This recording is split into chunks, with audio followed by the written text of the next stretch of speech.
I've always been an admirer of Mother Teresa. And when I lived in India many years ago, I had the opportunity to meet her in person when we met one of our adopted children who came from her orphanage. One of the things that she said is never worry about numbers. Help one person at a time and always start with the person nearest you.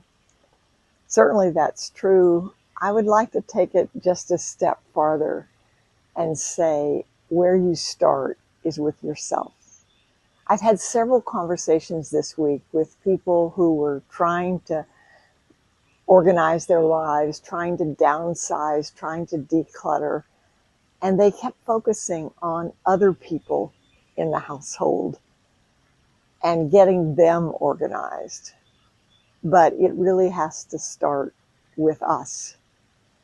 And I remember when I would go into homes early on, 40 years ago, parents would say, oh, we're going to do my children's room first. And I would refuse because I would say, you don't have a right to tell your children to be organized if you're not organized yourself.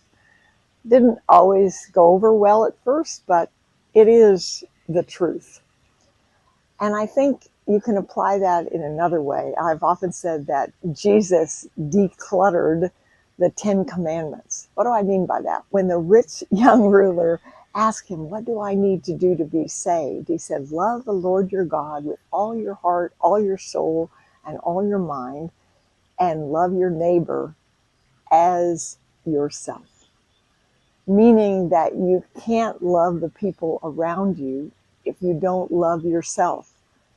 And in my experience, many of us often don't love ourselves because of the clutter around us. And the clutter might be physical clutter. Actually, in spite of the fact that this is supposed to be the paperless age, for many people, it's decades of paper that they've collected through the years.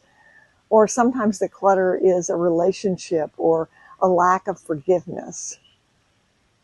So my challenge to you is, what is the thing in your life that is preventing you from loving yourself as God loves you?